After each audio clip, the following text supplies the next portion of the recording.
Shalom. Shalom. First and foremost, I'd like to begin this lesson by giving all glory, all honor, and all praises unto Yahweh, Ba'ashem Yahushai, Ba'ashem Recha Kodash, giving double honors, double unto the apostles and elders of great millstone who surely do good well. As always, I'd like to say Shalom unto the elect. Shalom to the There's a brother here, mashallah, with the brother Hanana. coming back to you again, right from the heralds of Yahushai, come with another bit of edification, and Lord's will in this lesson is edifying. Bent for the kingdom of heaven is at hand. Now, the topic for this lesson is Psalms chapter 2 verse 8, as you all would have seen on my channel, right? I did a 3-part series with the precept Psalms 2 and 8. First lesson was titled, Did the Son of Man ask for slaves? And the answer was yes, because he received slaves.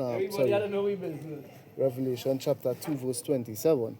Even as I have received of my Father, and as you see the Psalms 2:8, ask of me, I will give you the heathen for thine inheritance, the uttermost parts of the earth for thy possession.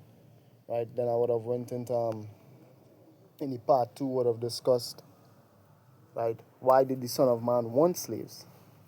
The Son of Man wanted slaves, right, to pay back vengeance to these nations. The ones who enslaved us would have even went into our next reason the Son of Man would have wanted slaves is because his servants, his saints, the disciples, right, the Israelites, the elect, want slaves as well because they want the kingdom. And the kingdom for the nation of Israel means slavery for the rest of nations, and they know this, right? So they want slaves as well. Revelation 13, where it is Let him hear. He had leadeth into captivity, shall go into captivity. He had killed with the sword, must kill with the sword. So he must be killed with the sword. All things you suffer in slavery, captivity, and being killed, right? There's the patience and the faith of the saints. So the saints themselves are patiently waiting for the day in the which Yahweh should what? Say unto them, even as I have received of my Father will I give unto you. Patiently and faithfully. Patiently and faithfully. Right? And then the part 3, Yahweh getting slaves is fulfilling prophecy, and it's something that the Most High Yahweh himself is eager to do, which is to give slaves to Yahweh. Right? Again, I will make thine enemies thy footstool. Sit here, right, and wait until I make it thine enemies thy footstool. Who are our enemies? Nehemiah 5. Yeah, Nehemiah 5 and 9. Are we not ought to walk in the fear of our power because of the reproach of the heathen or enemies? Any nation that any nation that is not the nation of Israel is an enemy to the nation of Israel, and they are accounted as heathens, right? Or Gentiles, right? Or there are plenty other names, strangers, right? So we understand who the enemies are. So the Most High told Yahushai, right, sit here until I make thine enemies thy footstool. I went into that word footstool in the Hebrew, right? And one of the words that they used to define the footstool in the Strong's was what? Possession, right?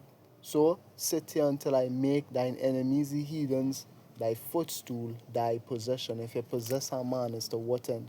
It's to enslave him. It's to have him work under you with rigor. You can even think about it because the Father is called the earth his footstool. The scripture says the earth and all that they are in belong to him. Yeah, the earth is the house and the fullness thereof. Fullness meaning what? Everything inside the earth belongs to the Most High, right? So the Most High literally, he told Yahushua, hey, you asked, right? Yahushua received, and the Most High verified it. He validated it, right? At the mouth of 2 or 3 witnesses shall everything be established. Well, Yahushua bared witness to what the Most High gave him, as he told John, and the Most High himself bared witness, because what? Through insights from the prophets would have said what the Most High told Yahushua, sit until I make thine enemies thy footstool, right? So now, I get the inspiration to go into it with AI in this lesson, as this is also going to be a 3-part lesson, right? Was I literally just Googled Psalms chapter 2 verse 8 just to get a thumbnail for the lesson, and AI doing the thing went into it and went into the breakdown. So we're going to see how accurately AI has broken this down, and to correct the follies that AI obviously will put in Because again, and let's say if you're watching this video from the brother Kanana channel, you'll see the this picture here that I just tapped. That is the little thumbnail for the 3-part lesson. So that was where I get there, right? Right. So showing you, we're gonna go into it and see what AI has to say on this topic of the Son of Man receiving slaves, right? I could read all. Yeah, you go ahead and read. I don't know. Yeah, it look like me and you got different things, so we're gonna go into it. Right. Psalms 2 and 8 is a powerful biblical text where Yahweh the Father promises global inheritance and absolute authority to his anointed king, which is Yahweh. And if you understand what that means slavery for the nations, right? As AI is going to go off on. Go ahead. No, Yahweh is the anointed king is I went into in the little first part of the in the first part of the video I'd have explained the higher verses 6 and verses 7. I have set mine holy king. So I have set my king upon mine holy hill Zion. One of the definitions or one of the meanings of anoint is literally to set or to pick. When you go into that word set in the Psalms 2:6, it literally means anoint. Right? So he selected Yahushua to be his king, and Yahushua is king. Revelation 19 makes mention of what? The King of Kings. So the king upon the holy hill Zion, I went into that, that's actually the government, the rulership, where he will carry. He's carrying the rulership, he's heading the rulership, he's leading the rulership. Again, John saw the fulfillment of this Revelation 40 and 1. I saw, and behold, lo, the Lamb stood on what? Mount Zion. And with him 140 and 4,000, right? All having his father's name and his name in their foreheads, right? So you understand what I mean? You could go ahead. Bible translations NIV. Ask me, and I will make the nations your inheritance, the ends of the earth your possession. Right. KJV, ask of me, I shall give thee the heathen for thine inheritance, and the uttermost parts of the earth for thy possession. ESV, ask of me, and I will make the nations your heritage, and the ends of the earth your possession. Key themes: messianic fulfillment, viewed as a prophecy of Yahweh Mashiach, it promises global domain. Right. Divine protocol: the Son asks the Father to establish his earthly kingdom. Right. Sovereignty, which again, showing again the disciples then would have asked Yahushua the same question. Well, thou at this time restore the kingdom to Israel. So what does that come with? Slavery for anybody who's not a part of the ruling class. Slavery for anybody who's not a part of the nation who is the ruling class. If you are not an Israelite, you are going into slavery. Right? Go ahead. Context: Psalms 2:7-9. Sovereignty. It declares absolute authority over all nations. Right. No excuses. No caveats. No exceptions to the rule. Everybody is a slave. Thus saith Yahweh. Go ahead. Daniel 2:44. The rock smote the Saturn, and what it tore down all the kingdoms that were before it. Yeah, go ahead. Context: Psalms 2-7. The verse is part of a decree establishing the son's authority, which includes becoming a son, as the Lord established that Yahushua is his son in Matthew 3. This is my son in whom I am well pleased. I'm going to go for it from Luke, but right. In Matthew 3 and verse 17. From 16, and Yahushua, when he was baptized, went up straightway out of the water, and lo, the heavens were opened unto him, and he saw the Spirit of Yahweh descending like a dove, and lighting upon him, which was a chariot. And lo, a voice from heaven saying, This is my beloved Son, in whom I am well pleased. Right. So we know that is Yahushua. Right. Verse 8, receiving the nations, and verse 9, ruling with iron authority.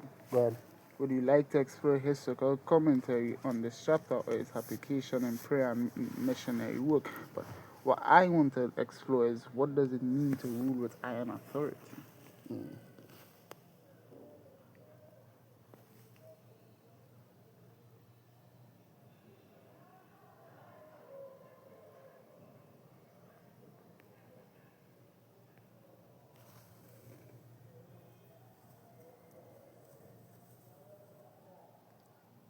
is where it says here in biblical context, to rule with iron authority, traditionally phrased as ruling with a rod of iron or as an iron, it's like an iron scepter, means to exercise absolute unyielding. I like how it said the word scepter there because the scripture said the scepter shall not depart from Judah to Nor a rule lawgiver from his path until until Shiloh Shiloh come, comes. showing you what who received the scepter. If Judah didn't have it, who received it?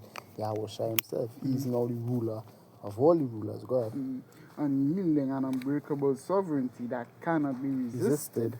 While modern idioms use iron fist to imply cruelty, the Bible imagery of an iron scepter signifies perfect unbending justice Which will be handed out through cruel means. Right, go ahead. and complete elimination of corruption.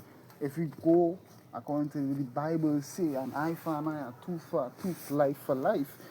If you have, when Yahweh shall come back and you go and exercise that which was written in the Bible, these nations gonna die. No, because wait, say These nations going in the chains. These nations are going to serve the nation of Israel rigorously. So it can't mean of perfect unbending justice and you ain't whooping their ass cruelly. Because you just said something there. Going into the laws. Oh, wait, it says here. It says signifies perfect unbending justice, right? Or iron fist imply cruelty. The biblical imagery of an iron scepter signifies. Oh, right. Signifies perfect unbending justice and the complete elimination of corruption. What does the Bible say about eliminating corruption? Think of corruption as a similitude or a simile for the word iniquity. If thou commit iniquity, thy soul shall be cut off from amongst his people. What does that mean? It means you are put to death. A lot of the judgments, as Yahweh is coming back here to exact judgment and righteousness, that he judge and make war. So if he's not making war, he's judging, right? A lot of the judgments in the Bible, and it says righteousness. When you go into that word righteousness in the Hebrew, tazadak, it means according to the law. So according to the law, he's going to hand out judgments. When you go into that word judgment again, in some Greek definitions, it goes into what? Making decisions, as I would have went into in the part 3. A lot of the decisions Yahweh is going to make when he returns here is going to be enacted or exacted or going to literally be decided through the metrics of the law. The metrics of the law state men shall be put to death. So, what are you talking about? Is it not a cruel thing in the eyes of man to put men to death? Yes, it is. There are a lot of things people get emotional about over here, and when it come out, we won't. So, that shit. The cruelty is going to be there. People are going to be put to death if they don't follow what the Most High says to follow. Well, go ahead. The meanings of the iron symbol, unbreakable and irresistible power. And antiquity, a king's scepter was usually, so like in antiquity, a king's scepter was usually wooden. An iron scepter meant a tool of mass destruction. Ooh, the chariots. And Zechariah 14, go ahead. against anything that opposed it. These nations have opposed the Most High and his laws. Same, Psalms 2 spiritual. It's more than just prophetic in these times, it's prophetic in the times to come. Let us break their bands asunder and cast away their cords. So must see that city in the heaven shall laugh. Because what? Yahweh shall have them in derision. And he's going to sit in the heavens. He's going to look at the schemes of the heathen nations and he's going to laugh at them. Why? Because it's going to be futile. In Zechariah 14 says it. The nation that will not come up to worship, or if the family of Egypt come up not to worship me for the Feast of Tabernacles and declare my name, that nation shall have no rain. And if they still don't come up after that, what's going to happen? There shall be the plague wherewith what the Most High shall smite Egypt and all the families of the earth that come not up to keep the Feast of Tabernacles. Smite means to what? Put them to death. The Lord have judgments in line waiting for you nations who will not hearken unto Yahushai. That's slavery. Go ahead. It symbolizes an authority that cannot be bent, You can't stop them. compromised, or overthrown. Right. by human rebellion. Exactly. It's futile. Why do the heathen range and the people imagine a vain thing? Why is it vain? It's going to be brought or not. It's no fruit is going to be of it. There ain't going to be any fruit of that. Right? Nothing is going to come of that. Go ahead. Psalms 2:9 states, it's like the total shattering of evil. Psalms 2:9 states, you will break them with a rod of iron, you will dash them to pieces like pottery. A metaphor, human kingdoms and corrupt rulers like to think they are powerful, but compared to divine authority, they are fragile. The scriptures say, what your horses and chariots are flesh and not spirit. Verse 2, the action, just as an iron rod effortlessly shatters a clay pot into useless dust, this rule swiftly and completely dismantles systematic evil, corruption, and tyranny. Of peace and Isaiah 9:7 real quick. Right, of the increase of his government and peace there shall be no end. To establish it with what? Judgment and justice from henceforth even forever. The zeal of Yahweh of hosts will perform this. You will not be able to stop Yahweh. Go ahead. Verse 3, protection for the faithful. The word translates as rule in ancient Greek. It's like the word translated as rule in ancient Greek literally means the word translated as rule in ancient Greek translations, the Septuagint of Psalms 2:9 literally means to shepherd. The shepherd uses a rod to defend sheep. So this has to be talking about the nation of Israel again. The Lord said it in Isaiah 4, I believe, upon every rooftop or by every house there shall be what? A defense, a shade. Not only that too, then the Lord did anoint, when David was anointed king of Israel, the scripture say what? David was what to be the ruler of his sheep, if I'm not mistaken. Right. Therefore, scriptures even say it. They shall look at thee, they shall envy thee, but the earth shall not be able to do anything unto thee. Which is really overkill, because everybody in the nation of Israel are going to be immortal, right? So nobody is going to be able to harm us anyway.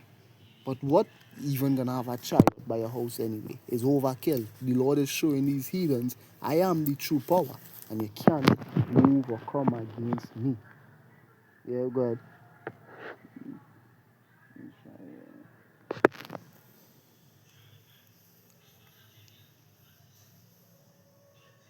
Yeah, look at that. Psalms 2, 2 Samuel 7 and 8.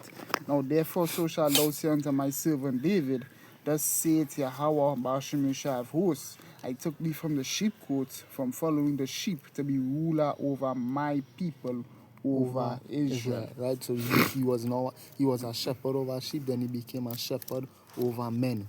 Right, so go ahead. You see,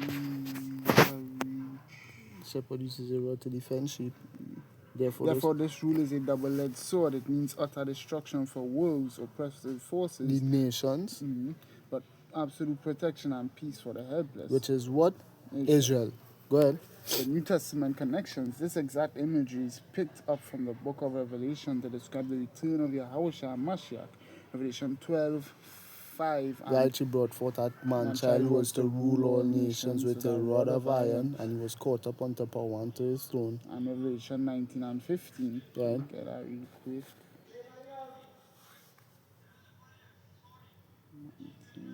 19:15. Revelation 19:15, out of his mouth with a sharp sword, and with it he should smite the nations. His command is enough to put nations to death. He's just going to say to the chariots, to the angels, or to his men, hey, kill these niggas. Execute the judgment written. And good. he shall rule them with a rod of iron. The same nations that it said he was going to smite, the colon is there. Right, so the ones he's ruling with the rod of iron is the ones who are aforementioned. The nations, the heathen. Right? And he shall tread the winepress of the fierceness. And he treaded. And he treaded the winepress of the fierceness and the wrath of Almighty power. Right, go ahead.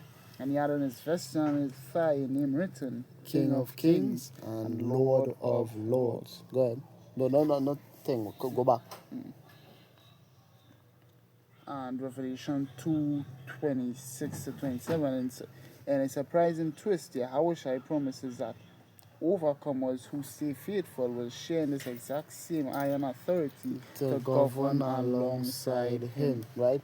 So now I'm gonna read what I have here, right? And we'll close with this, and then we'll go to part 2, right? And I'll introduce part 2 here to close, right? I have it here, Psalms 2 and 8. This is what AI gave me. Wasn't asking for this, it was just given unto me, right? Psalms 2:8 states, "Ask me, and I will make the nations your inheritance, the ends of the earth your possession." This verse is a promise from power to his anointed king, his chosen king, his selected king, his set king upon the holy hill of Zion. Again, just read it, the King of Kings, Yahushai, showing total authority over the whole world.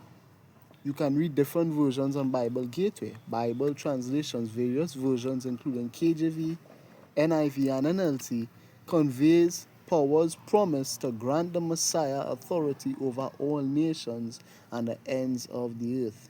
Meaning and context. Divine promise. Power grants the Son the nations as an inheritance. Universal authority. The verse highlights the ultimate global reign of Yahweh's chosen king, right? Requesting the promise, it emphasizes the active role of asking for this dominion. Ask and you shall receive. Right? So then that gave me the inspiration to finish off the part 1 to this series, and I guess the part 4 to the series now. Well, did he ask for this? And the answer was yes. Right? I'm gonna show you the question. We're gonna introduce the next part 2, and we'll close with this. Would this mean that, including the rest of Psalms 2, that this heathen for thine inheritance lying is sorry, they the wrong thing. I can actually finish read this, and then I believe the next question I asked was right, yeah. So I had to finish it. Salakia. Would this mean that, including the rest of Psalms 2, that this heathen for thine inheritance lying is speaking about the nations are going to be the Son of Man's slaves? Now here's what chat says here, and there's where they go off. No, historically and contextually, the phrase heathen for thine inheritance does not mean that the nations will become the Son of Man's slaves. So what does it mean then? Instead, it describes supreme political, spiritual, and judicial rule over the whole world, right? In biblical, Hebrew, and ancient Near Eastern contexts, inheritance refers to legal ownership. If you legally own a man, does that not mean he's a slave? Refers to legal ownership, a royal domain, or a legacy, rather than a system of human slavery. Right? The context of the whole psalm. Psalms 2 begins with the heathen, which simply means the Gentile nations or non-Israelites. Correct? Rebelling and plotting against power and his anointed king. Correct. Power's response is not to round them up as slaves, Wrong. but to establish his king's absolute authority to rule them and put an end to their rebellion. How is he going to do that? Well, he can kill off all the soldiers, the mighty fighting ones, the ones who were able to rebel in the first place, and then enslave the rest. David did it. Lined up 3 lines of the Moabites. Killed 2 of them, and the rest he said start to get to work. Get to work. Verse number 2 now. Right? Rod of iron and dashing to pieces. In verse 9, the text says, "Thou shalt break them with a rod of iron, thou shalt dash them in pieces, like a potter's vessel." Judicial judgment, not slavery. All right. This imagery symbolizes judgment and destruction. Well, put to death. That is something you suffer in slavery. If you don't listen to your slave masters, what they do? They kill your ass. Ask we could tell you. You can kill your ass. No, not we. No, it happened to we. Oh. So of course we would know. Deuteronomy 28 from verses 64 to 68. Thy life shall hang in a balance. It shall have none assurance of your life. If you have no assurance, if that means have a good chance you're going to die. And what? Why? Deuteronomy 28, the chapter tells you it. You're going into slavery. That is how you're not going to have any assurance of your life. Because if you piss off your slave masters and you don't do what they say, they kill you. That is what slave masters do. Right? Rod of iron dashing to pieces. Right? Judicial judgment, not slavery. Right? Judicial judgment, not slavery. This imagery symbolizes judgment and destruction of rebellious kingdoms, not long-term forced labor or slavery. And this conversation continued long after this. We're going to show you when we go later into the breakdown, right, that this is actually speaking of forced labor and slavery. The shepherd's scepter in the ancient world, a rod or scepter was a symbol of a king's rule. Breaking a rebellious nation like Pottery means totally crushing their hostile power so that a reign of peace and justice can be established. The New Testament connection. When the New Testament writers apply Psalms 2 to Yahushua, the Son of Man or Messiah, they view this inheritance in two distinct ways: perspective, and it have a table here, it's showing perspective, theological meaning, right? So the spiritual adoption, that is the perspective they go in with. The nations are given to the Son as a chosen people or a bride, Which right? is the Israelites and the Israelites alone, the No, heathen no, nations. no, what I mean. So they're saying here, the New Testament writers apply. Oh. So let me see if what they're talking about making sense. The nations are given to the Son of Man as a chosen people or a bride. No, the nations are not. The only way how you could say the nations are given to the Son as a chosen people or bride is if you look at it from the context of the fact that each tribe in the nation of Israel is like unto a nation themselves. As the scripture says, Genesis 35. A nation and a company of nations shall come out of... of thy loins. Right, and what? Who were the only nations that came out of Jacob's loins? The 12 tribes of Israel. The 12 tribes of Israel. So if you say the nations are given to the Son as a chosen people or bride, Isaiah 45:4, Israel my chosen, or sorry, Jacob my chosen, Jacob my Israel. elect and Jacob my elect and Israel my chosen. Right. If you go from that aspect, you're correct. But we know they're not going from that aspect. They're saying the nations are talking about everybody. Right? And that is not the case. Those who willingly submit find salvation and mercy rather than bondage. It's not really willingly, is it? Because I guess I could say the slaves, by and large, or to some extent, eventually, you would say, relented to the slave master. But was it really willingly? No, it's not willingly, right? Because if you don't, you die. That is not willingly. You're not willing. If there's a punishment behind doing something, the thing you're doing to not cause the punishment, you're not really doing it willingly, are you? Because if the punishment was not there, would you do it? Yes. So obviously, right? We know the So- heathens gonna do it because what the heathens imagine as being thing. Right. So what? The punishment is there showing you what? It's not really willingly submitting. You don't have a choice. It's not your will. That next thing too, free will is not a thing. Exactly. That not willingly to do. The only person that's willingly do anything is the Father. He's the only one that could will. Right. Everybody else just do what the fuck he say. Nevertheless- Whether they acknowledge that or not. Nevertheless, not what I will, but what thou wilt. The king we send in here to do the work, he ain't do what he want. Don't make you think, oh, you could do what you want. Which is- and always about servants. Which was what I went into in the part 3 to the lesson, which was why did Yahushua receive slaves, or did he get slaves? Did he ask for slaves? Right? Part 1. Did he ask for slaves?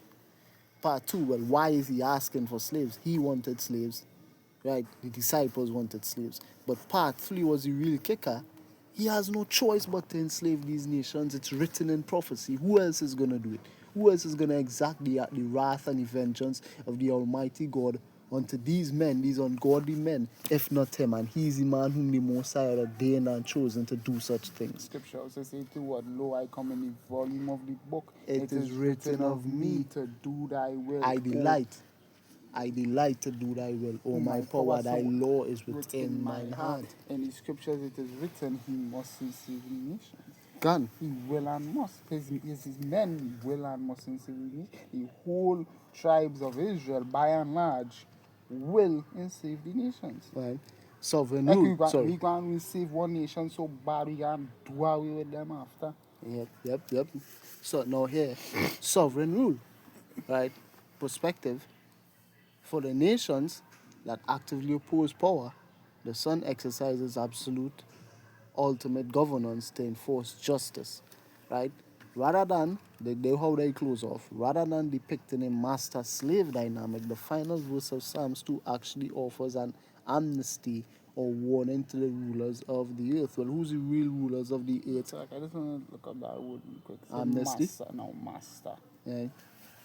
Master. Let's see. Right, cool. Any word master. Late Old English. Yes, sir. Master, no. Master, no. Online Online etymology. Late Old English, magister. A man having control or authority over a place. Like the earth.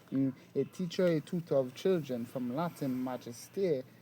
Chief, head, director, teacher, if he's the chief, okay, he's the chief of the angels in the scriptures. What do you call it? Captain of the Lord's When host, you go into our word captain, you also go back to the word chief. He's the, which is Shah in the Hebrew. which is Shah, so he's the prince. If he's the head, will there not be men under him? Can. Will there not be men to serve him? Come on, man. Are you getting enslaved, surely? Right? Right? Right. The, Also what he who is greater. The only person greater than Yahweh Shai is Yahweh. right, right. So the greatest being that ever existed in terms of man, right, in creation, to our slaves, that ain't making no sense. The base man had slaves. Daniel 4:17, the base man of the earth had slaves. You telling me the king ain't gonna have no slaves? That ain't making no sense. Everybody else had slaves, but he not gonna have any. Go on. Fanny. Right? So obviously the King of Kings is gonna have slaves. He's the greatest man to ever exist. Right? So continuing, rather than depicting a master-slave dynamic, the final verses of Psalms 2 actually offers an amnesty or a warning to the rulers of the earth. Serve the Lord with fear and kiss the Son lest he be angry, which speaks to the nation of Israel as well, what we to do in these days, embrace the Son, accept the Son in these last days, right, lest he be angry. Also, that speaks to what? The other nations. Because when his wrath is kindled but a little, you're going to feel that fire, right? If you don't relent to the Son of Man in them days when he's going to rule the earth, he's going to destroy you. You are a slave. If you are not a nation of, if you are not of the nation of Israel, you are a slave, right? It emphasizes submission to a supreme ruler to find protection, concluding with, blessed are all they that put their trust in him. The only ones who could trust the Son of Man is the people, right? Fuck, go, you think people from a strange nation gonna trust the Messiah? Herod didn't do it. When Herod heard that the Messiah was just, his birth was just on the wise, right? When they said the star, we've seen his star in the east, just mean the prophecy finally come to pass. King of Jacob is born. What Herod do? The first thing he said, nah, nah, he had to die. So what? And he played it safe to everybody 2 years on now. And then the babies who just born and he said now he played it safe 2 years on. So what? Herod didn't trust the king at that time and he was just but a baby. He gonna trust him when he returns? No. Because he knows it's time for his ass. The Messiah is going to destroy these people. Go ahead. So in continuing, submission to a fine potential. Yeah. Right. So now I'm gonna end the lesson with how we're gonna start the next lesson. All right. First question. Since Tell the you ask is up on Google. no Google and I having a conversation with the AI platform on Google, The right? next question he asks Google. Right. All right. So first question. Since the verse said, ask, would it be okay to assume that he did, as he told Apostle John that he received of my Father? Which I want to see what ChatGPT saying here. I have to say to these questions because remember I already told you all in the first 3 parts to this lesson, which was what he did receive because he told us that is what you're supposed to do. Matthew 7:7, ask and ye shall receive. Right? So Revelation 2 verses 27. Also, next question, if this isn't speaking of slavery, what is it speaking of? Because when going into the word rod, Revelation 2, it was defined as a most severe and rigorous rule. So is that not slavery? Right. Question 3, also curious to know, what is your take on the whole broken pieces as potter's vessel and broken to shivers in Revelation chapter 2 and Psalms 2? Does that not indicate a punishment of some kind? Because again, as we would have went into basically chat here, sorry, I saying chat, but AI rather is saying here that this is not speaking of slavery. So my question is, what the fuck is it speaking about? Right? Right, indicate Broken the shivers. broken to shivers Psalms. Does that not indicate a punishment of some kind as you would do to slaves? Right? And we know that the punishment would be a severe one because the rule is severe, right? Think back to my second question which I asked earlier, speaking about the ruling with the rod. When you go into with that rod, what our word rod was defined as. It says what? Indicative of what? The most severe and rigorous rule that I asked before this one. If that isn't slavery, what is it in your professional opinion? So that is what we're going to do, or go into the second part of this conversation or discussion with this AI platform, which is what is this speaking of in your professional opinion, if it's not speaking of slavery? Because it actually is speaking of slavery. So we're going to see what AI says, and of course, being the prophets, we're going to correct it if AI goes off. Right? So Lord willing, this lesson was edifying, and that you were edified. In closing, we like to say, Kal Halalim La Yahweh, Ba'ashem Yahushai, Ba'ashem Racha Kodash. Double honors, double unto the apostles and elders of great millstone who surely do rule well. And as always, we like to say shalom unto the elect. Shalom to the elect. This was our couple of brothers here from the Heroes of Yahushai camp. I'm the brother Hanana. I'm the brother Mashallah. Until next time, we like to say shalom. Repent, for the kingdom of heaven is at hand. These nations going into slavery.